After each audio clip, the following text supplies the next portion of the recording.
नमस्कार। उम्मीद करता हूं आप सब लोग स्वस्थ और सुरक्षित होंगे। लॉकडाउन के 42 दिन के लंबे इंतजार के बाद कल हमारी बैठक माननीय मुख्यमंत्री जी से हुई और सर्वदलीय बैठक बुलाया गया।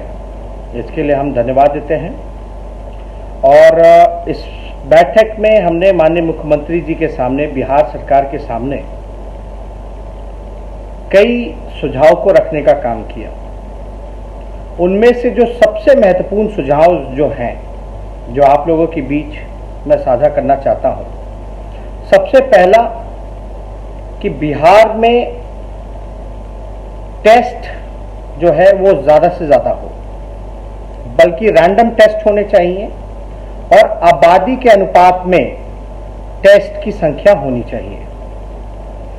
और स्क्रीनिंग से ज़्यादा जो फोकस जो हमारा होना चाहिए वो टेस्टिंग पे होना चाहिए। स्क्रीनिंग इसलिए क्योंकि आप लोग सब लोग को मैं बता दूं कि जो स्वस्थ दिखने में भी है उसको भी पॉजिटिव कोरोना जो केस जो है वो हो रहा है। इसलिए हमने सुझाव दिया कि स्क्रीनिंग का कोई फायदा नहीं है, इसके लिए ज़्यादा से ज़्यादा टेस्ट हम लोगों को करना चाहिए। जो छोटा सा हरियाणा प्रदेश है उसकी संख्या टेस्टिंग में ज़्यादा है, लेकिन बिहार की कम है, तो इसलिए आबादी के अनुपात में ये संख्या जो है टेस्ट की वो होनी चाहिए। नंबर दूसरा, हमने बिहार सरकार से पूछा कि वेंटिलेटर्स की कितनी संख्या है, पीपीई किट्स की क्या संख्या है, और केंद्र सरकार जो है आपको क्या सहयोग किया है, इसमें आप पूरा ब्यौरा आप जो है खुल करके बताइए। कितने पीपी किट्स मिले हैं, यानी डॉक्टर जो है कई वो उनको पीपी किट्स नहीं पहुंचे हैं, और वेंटिलेटर जो है बहुत ही ज़रूरी है इलाज के लिए। तो ये सारी जो हेल्थ इक्विपमेंट्स की जो चीज़ें हैं, सामग्रियां हैं, ये अब तक बिहार सरकार के पास वेंटिलेटर कितने हैं, उनको याद दिलाया कि विधानसभा में जब उन्होंने भाषण दिया था तो उन्होंने 100 जो है वेंटिलेटर्स की बात कही थी कि हमने हेल्थ डिपार्टमेंट को कह दिया है। और हमने ये महत्वपूर्ण भी सुझाव दिया कि दूसरे राज्य जो हैं वेंटिलेटर जो हैं या और चीज़ें जो हैं हेल्थ से रिलेटेड वो डायरेक्ट खरीद रही हैं, तो बिहार सरकार भी खरीदे, जैसे छत्तीसगढ़ हो या केरल सरकार हो, ये डायरेक्ट ले रही। अब इसमें क्या उलझने हैं नहीं हैं, लेकिन बेहतर ये होगा। और साथ ही साथ हमने पूछा है कि केंद्र सरकार ने कितना सहयोग किया, आपको कितने वेंटिलेटर्स केंद्र सरकार ने दिए, पीपी किट्स कितने दिए, टेस्टिंग किट्स कितने उपलब्ध केंद्र सरकार ने कराने का काम किया। और हालांकि जो जवाब मिला उससे हम लोग संतुष्ट नहीं हैं, और कोई ठोस इस पर कोई जवाब ही नहीं मिला कि कितने केंद्र सरकार ने क्या सहयोग किया। और हमने ये निवेदन की माननीय मुख्यमंत्री जी से कि और प्रदेश के मुख्यमंत्री जो हैं वो बाहर निकल रहे हैं, लोगों के बीच जा रहे हैं, आइसोलेशन सेंटर्स को देख रहे हैं। हेमंत सोरेन जी को हमने रेलवे स्टेशन के बाहर देखा। केरल के मुख्यमंत्री हों, बंगाल के मुख्यमंत्री हों या राजस्थान के मुख्यमंत्री, हर कोई जो है मुख्यमंत्रियों का एक्शन देख रहा है और खुल करके सामने आ रहे हैं, चुनौती को स्वीकार कर रहे हैं और कमियों को दूर कर रहे हैं। प्रेजेंटेशन हम लोगों के सामने रखा गया, हेल्थ डिपार्टमेंट ने रखा, और आपदा के जो प्रबंधक जो अभी जो हेड जो लीड कर रहे हैं प्रतीक जी ने, उन्होंने प्रेजेंटेशन रखी। और इसलिए मुख्यमंत्री जी को हमने बोला क्योंकि जो प्रेजेंटेशन में जो आंकड़े जो दिखाए गए हैं उस पर हम लोग जो है ज़्यादा विश्वास हम नहीं करते। हमने सुझाव में भी बोला कि अधिकारी कुछ और कह रहे हैं और ज़मीन की जो रियलिटी है वो कुछ और है, हकीकत कुछ और है। इसलिए आप बाहर निकलिए, आप जो बैठक करते रहे हैं और जो फैसला जो भी लिया कि वो इम्प्लीमेंट हो भी रहा है कि नहीं हो रहा, या अधिकारी जो है आपके आंखों में धूल झोंकने का काम कर रहे हैं, गलत आंकड़ा दे रहे हैं। क्योंकि हमने कई बार ऐसा वीडियो देखने का काम किया है जिससे हम लोगों को शर्मिंदा होना पड़ा है और काफ़ी पीड़ा भी हुई है। ऐसे दर्दनाक वीडियोस भी हम लोगों ने देखा है, और जिस तरीके से व्यवस्था होनी चाहिए थी वो व्यवस्था नहीं हो पाई है। और हमने एक और निवेदन किया कि जितने भी जनप्रतिनिधि हैं जो पब्लिक रिप्रेजेंटेटिव्स हैं, अगर उनका इस्तेमाल किया जाए तो ज़्यादा बेहतर होगा। इससे चेक एंड बैलेंस रहेगा। इससे अधिकारी कुछ और कहते हैं, लेकिन ग्राउंड की जो हकीकत है वो जनप्रतिनिधि ज़्यादा जानता है। विधायक उनकी जवाबदेही है और नैतिक जिम्मेदारी भी हम लोगों की बनती है, जितने भी पब्लिक रिप्रेजेंटेटिव हैं, कि लोगों के इस दुख में उनका सहयोग करें और ज़्यादा से ज़्यादा उनको मदद पहुंचाई जाए। क्योंकि अधिकारी जो है पूरी बात बताते हैं, नहीं बताते हैं, ग्राउंड रियलिटी क्या है। इसलिए जितने भी जनप्रतिनिधि हैं, खासतौर पे जो विधायक हैं, सांसद हैं, उनका भी इस्तेमाल किया जाए, देखभाल में लगाया जाए। और एक बहुत ही महत्वपूर्ण विषय जो हमने फेसबुक लाइव करके भी हमने आप लोगों से साझा किया था, एक MHA का एक नया गाइडलाइन आया है 3 मई का जो लेटर है, जिसमें भल्ला जी के ऑर्डर से निकला है कि जो बिहार के मजदूर हैं, जो घर जाना चाहते हैं, जो काम के सिलसिले से बाहर गए थे, मजदूरी करने गए थे, उनको वापस नहीं लाना है। तो हमने माननीय मुख्यमंत्री जी से कहा कि ये तो अन्याय है। जो बिहार के लोग, बिहार के मजदूर जो घर आना चाहते हैं, ये एक ऐसा गाइडलाइन है, इसमें जो है तुरंत किसी भी प्रकार से इस गाइडलाइन को जो है बदलवाया जाए। और आपकी तो बात सुशील मोदी जी कहते हैं कि भाई आपकी बात केंद्र मानता है, क्योंकि हमने देखा था कि पहले भी सुशील मोदी जी ने कहा था कि जब गाइडलाइन की, जब नियमों का हवाला दिया जा रहा था तो गाइडलाइन के बारे में बताया गया कि मुख्यमंत्री जी के कहने के बाद, सुझाव देने के बाद केंद्र ने माना है।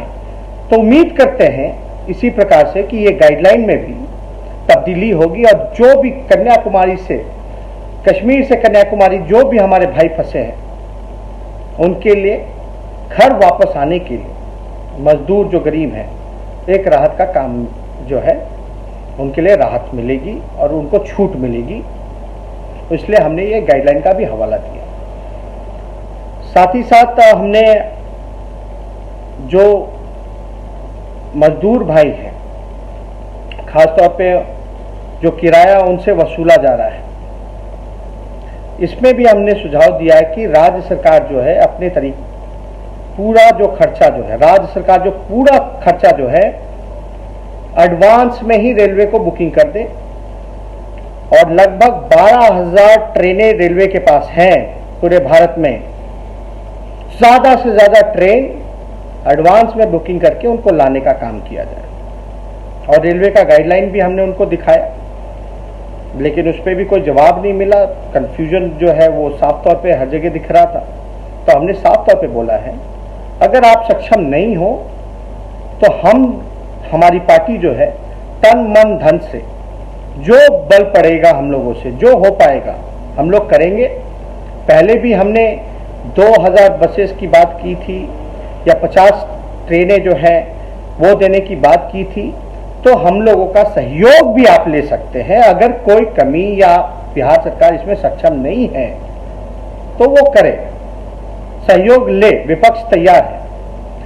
ये मजदूर भाइयों के लिए और लगभग 12,000 जो है रेलवे स्टेशन, 12,000 ट्रेन जो है वो है पूरे भारत में। तो इसका ज्यादा से ज्यादा एक का दो का ट्रेन से कुछ होने वाला है नहीं। और प्रकाश पर्व में अगर हम लोग पटना में केवल, प्रकाश पर्व में अगर केवल पटना में हम लोग अगर 2.5 लाख लोगों का मेहमान नवाजी, जितने श्रद्धालु आए थे उनके लिए अलग से टेंट हाउस, खाने पीने की सुविधाएं, ट्रांसपोर्ट की सुविधाएं अगर हम लोग कर सकते हैं तो हमारे बिहार के जो गरीब मजदूर जो तकलीफ में है उनको ला करके कोई व्यवस्था हम यहां नहीं कर सकते। तो हमने सुझाव दिया है, अगर जो प्रकाश पर्व में अगर श्रद्धालुओं के लिए हमने सिर्फ पटना जिले में अगर हमने व्यवस्था कराई 2.5 लाख लोगों का, रहने का, खाने का, पीने का, शौचालय का, ट्रांसपोर्टेशन का, तो क्या हम अपने बिहार के ही लोगों पर बिहार का पैसा खर्च नहीं कर सकते? तो हमने ये सुझाव दिया। और बिहार तो सौभाग्यशाली है कि यहाँ कई रेलवे स्टेशन हैं।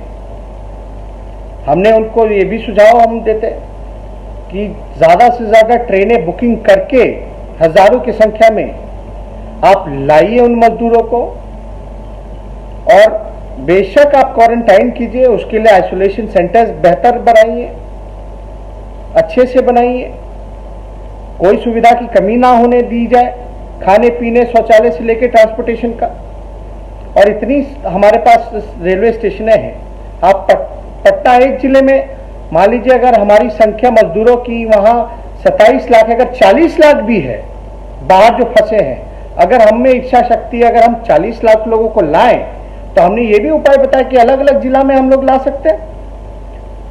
1-1 लाख भी अगर एक जिले में रहेंगे तो आप समझ सकते 40 लाख तो ऐसे ही हो जाएंगे। क्या एक जिले का प्रशासन 1 लाख लोगों को खाना नहीं खिला सकता, रखने की व्यवस्था नहीं कर सकता, ट्रांसपोर्टेशन की व्यवस्था नहीं कर सकता? तो ये काम जो है, ये सुझाव हमने उनको दिया है कि अगर पटना में इतनी बड़ी खर्च हम लोग कर सकते हैं श्रद्धालुओं का रहने का, खाने का, पीने का, तो बिहार के लोगों पे अगर हर जिला में अगर हर स्टेशन अगर ट्रेन लगा दी जाए और उनको जो है जिला में हम लोग व्यवस्थित ढंग से रख दे, तो मात्र 1 लाख खाता है। तो ये हमने सुझाव दिया। और जो राशन वितरण में जो बड़े पैमाने पर धांधली हो रही है, इसकी पारदर्शिता हो, इसके लिए कोई वैकल्पिक व्यवस्था हो, ये भी हमने जो है सुझाव दिया है कि इसमें जो है पूरी तरीके से पारदर्शिता बरती जाए और ज़रूरतमंदों को जो है राशन मिले। जो धांधली हो रही है और जो लोग जिम्मेदार हैं इसके लिए, उस पर भी कार्रवाई हो।